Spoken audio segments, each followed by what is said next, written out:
Good morning guys.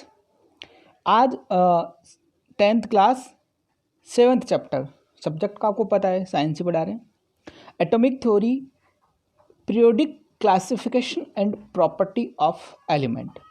ये कुछ अपना इसके बारे में टॉपिक था जो रह रहा था शुरू का पार्ट, वो टॉपिक लेके आए। बहुत सारा पार्ट इसका हो चुका है, यानी कि यहाँ से periodic classification and properties of element यहाँ तक का पार्ट हो गया। ये एटॉमिक थ्योरी बच रही थी अपनी, कि एटॉमिक थ्योरी किस किस ने दी और कैसे एटम के बारे में स्टार्टिंग से अपने को जो जानकारी मिली थी, स्टार्टअप कैसे हुआ था, किसने दिया, इसके बारे में अपन कुछ जानना चाहते हैं।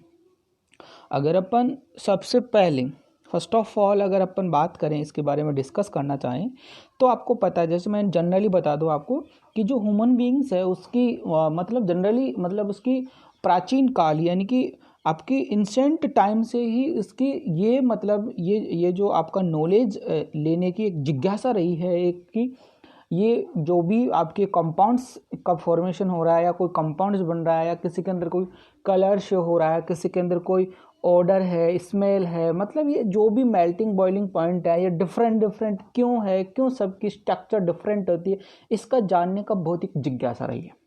स्टार्टिंग अगर अपन फर्स्ट ऑफ ऑल बात करना चाहें इसके ऊपर, तो man has been trying since instant time to now about that substance. यानी ये कह सकते हैं कि अपने कंपाउंड के बारे में जो मनुष्य प्राणी है उसकी एक जानने की बहुत ही प्राचीन काल से ही, प्राचीन टाइम से इसकी जानने की इच्छुक रहा है इसके बारे में। And ancient Indian and Greek philosopher, ये ग्रीक फिलोसोफर यानी कि यूनानी वर्ड होता है, Greek philosophers were collecting information about the microscopic nature of substance since a long time। ये long time का मतलब है प्रेजेंट जो 1020 चल रहा है उसके बाद भी, यानी कि जो उससे पहले जो टाइम था ऑलमोस्ट 500 BC। 500 BC का मतलब 500 साल पहले की बातें हैं। The instant Indian philosopher Maharshi Krant that when substance is continuously divided in small pieces, then at last smallest particle atom are obtained। देखो एक अपना इसके अंदर एक भारतीय मतलब साइंटिस्ट, एक इंडियन फिलोसोफर थे, दार्शनिक थे, महर्षि नाम क्रांत उसका नाम था।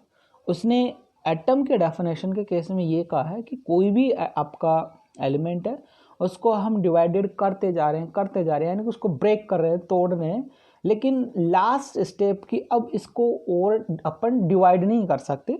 लास्ट स्मॉलेस्ट पार्टिकल जो बचता है, छोटा सूक्ष्म, उसको हम कहते हैं एटम, यानी कि जिसको और अधिक हम ज़्यादा से ज़्यादा डिवाइड नहीं कर सकते, जितना करना था हम कर चुके, वो महर्षि क्रांत के अकॉर्डिंग एटम कहलाता है। राइट, ये देखो मैंने टाइप किया है, ये सब वर्ड्स बुक के जो मेरे पास थी नहीं, इसलिए क्लियर नहीं आ रही थी पिक, इसलिए मैंने टाइम किया, इसलिए थोड़ा लेट भी है वीडियो, उसके लिए मैं सॉरी चाहता हूँ आपसे।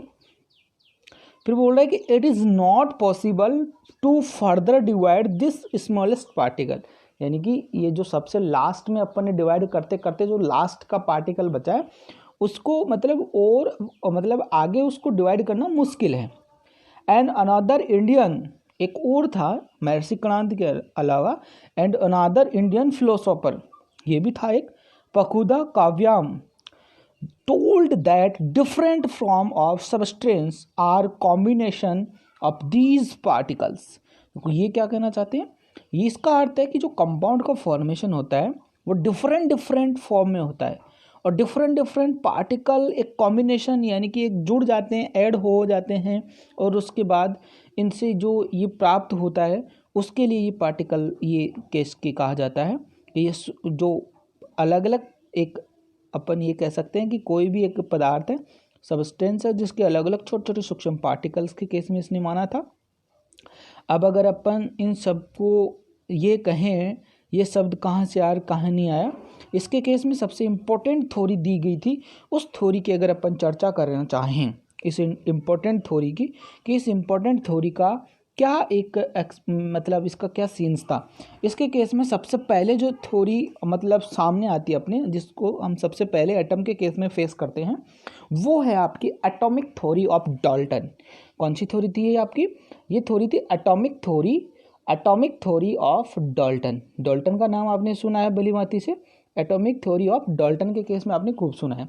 इसकी अगर थोड़ी सी हिस्ट्री की बात करें और इसका जो पर्पज था कि ये किस बेसिस के ऊपर ये इस थ्योरी को प्रपोज किया था, in teen eight a British school teacher, ये एक British school teacher John Dalton इसका फुल नेम है, give a theory to explain atom, यानी कि एटम के केस में इसने एक थ्योरी एक्सप्लेन की।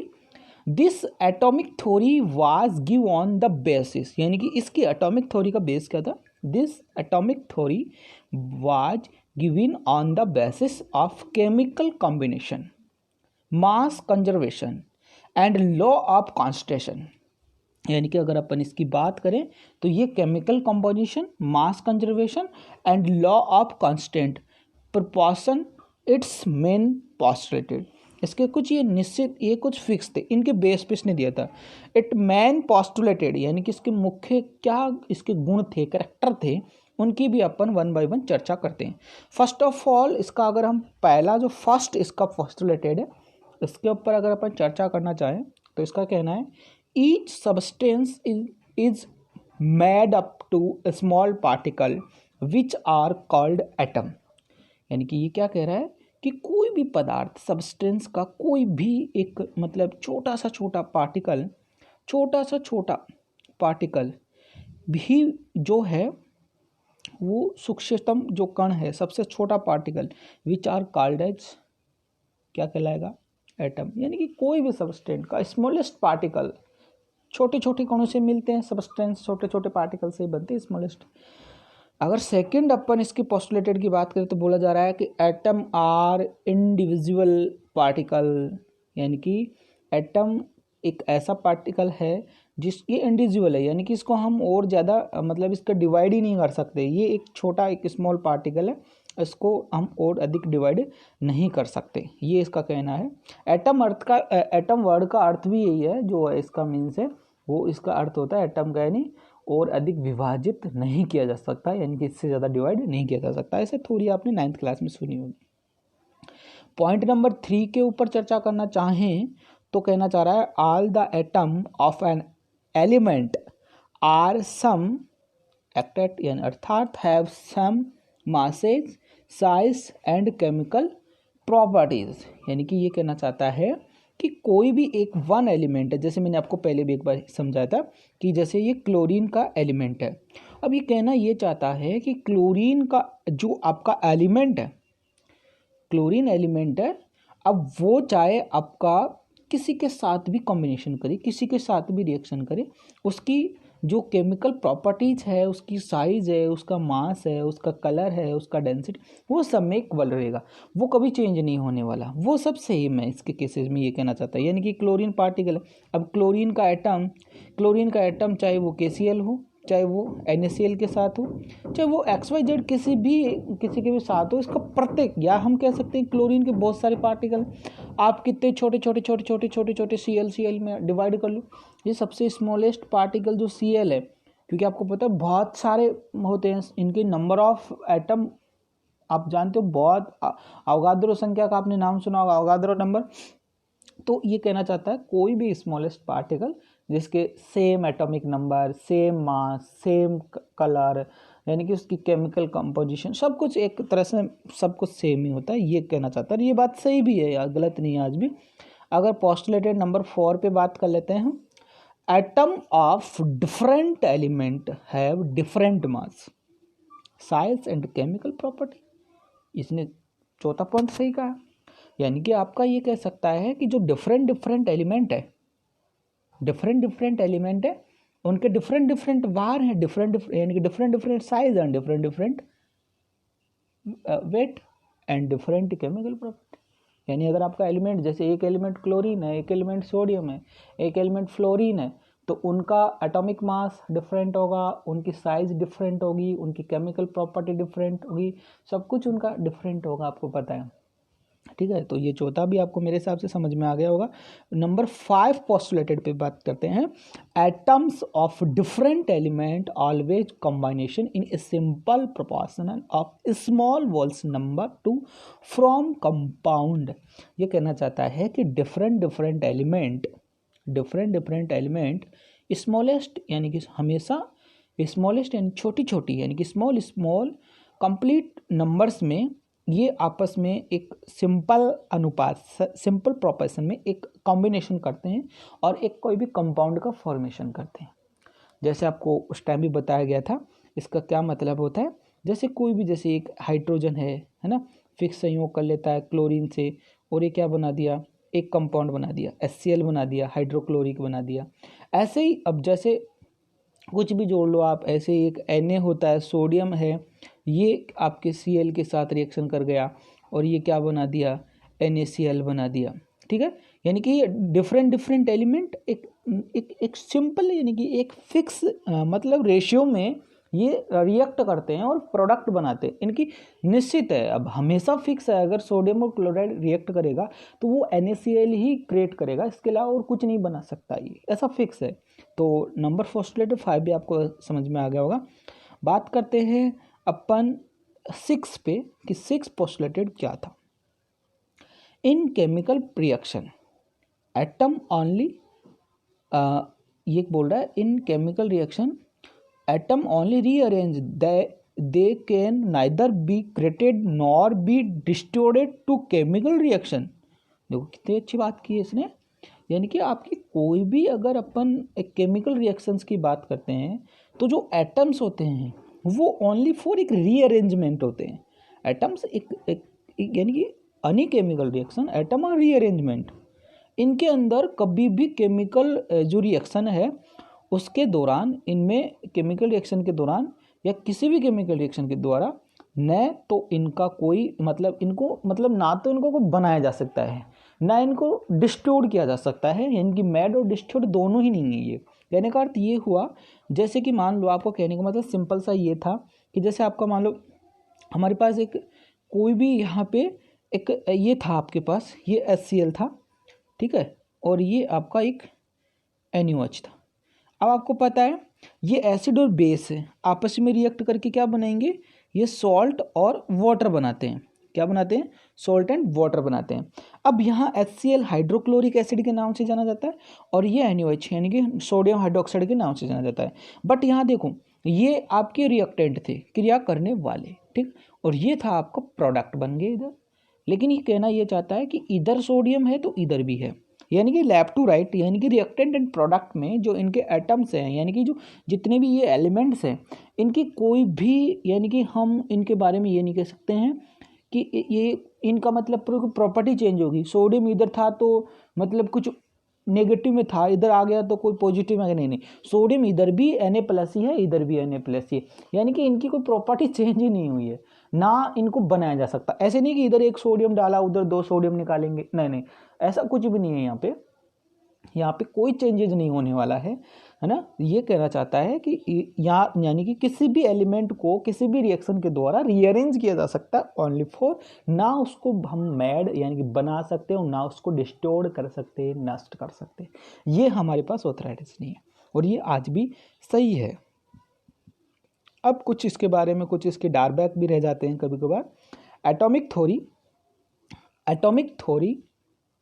Of Dalton could not explain many fact, but ये कह रहा है कि जो आपकी डाल्टन की एटॉमिक थ्योरी है वो काफ़ी सारे मतलब फैक्ट्स या कारकों को एक्सप्लेन नहीं कर पाया, but it lead strong foundation of advance research, यानी कि हम इसके जो बताया गया ज्ञान है उसको हम भुला नहीं सकते। हमेशा हम जब भी एटम की शुरुआत करते हैं, स्टार्टअप लेते हैं एटम के बारे में, एटॉमिक थ्योरी के बारे में, तब इसकी चर्चा की जाती है। ये ज़रूरी है। क्यों? क्योंकि मानते हैं कि अगर आज की 19th सेंचुरी के बाद जो डिस्कवरी हुई है, यानी कि कुल मिला की बात ये होगी, इसने यही बोला है कि किसी भी मतलब एटम को, ये स्मॉलेस्ट यूनिट है, इसको और ज़्यादा डिवाइड नहीं किया जा सकता। बट 19th सेंचुरी में ये पता चला है कि आपका ये जो स्मॉलेस्ट पार्टिकल है एटम, इसमें भी कुछ सब एटम और होते हैं, इट मीन्स जैसे कि electron, proton, neutron, positron, magnetron, but उस टाइम तो नहीं पता था ना ये। बट ये इसका जो ये कहना चाहता है, बट इट इज, देखो, but it laid a strong foundation of advanced research about the atom on the basis scientific and experimental fact। यानी कि ये आपको एक तरह से साइंटिफिक एंड एक्सपेरिमेंटल एटम की थ्योरी के बारे में डिस्कवरी करने के लिए एक प्लेटफॉर्म दिया, एक अच्छी नींव रख दी इसने, ताकि अब इजी हो जाए। अगर कोई इतनी बात ही नहीं बताता तो कौन इलेक्ट्रॉन प्रोटॉन के बारे में खोजता। इसने ये बताया, फिर लोगों ने सोचा कि यार जो ये कलर है, डेंसिटी है, कुछ तो और भी इनमें कोई ना कोई चीज़ है जो मैग्नेटिक प्रॉपर्टी है, इलेक्ट्रिक प्रॉपर्टी है, काफ़ी सारे इनके फिजिकल और केमिकल प्रॉपर्टी में ऐसा देखने को मिला।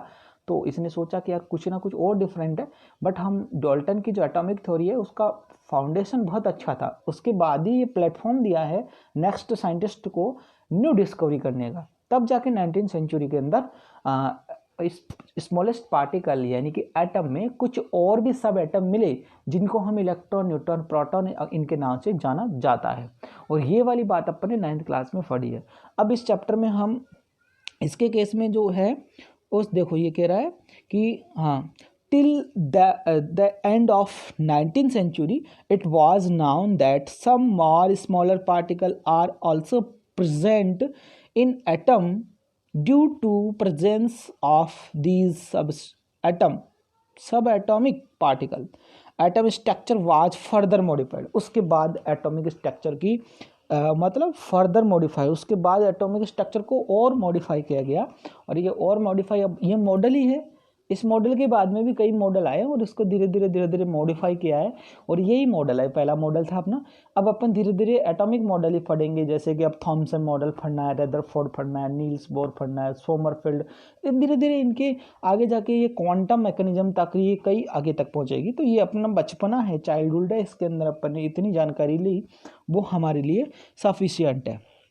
ठीक है, तो इसके लिए गाइस मैंने ये स्लाइडें तैयार करने में बहुत मेहनत की है। और मेरे पास आपको पता है बहुत कम मैटर होते हुए मैं आपको पूरा देने की कोशिश करता हूँ, इसको अच्छे से एक्सप्लेनेशन करना चाहता हूँ। अब आपके इसके अलावा अगर आपको कोई भी और भी कोई प्रॉब्लम होती है, इसलिए देखो मैंने हिंदी और इंग्लिश को सेपरेट किया ताकि उनको और आप में थोड़ा सा मतलब थोड़ा अंतर है वो बना रहे और आपको कोई लैंग्वेज का इशू ना हो। ठीक है, थैंक यू सो मच।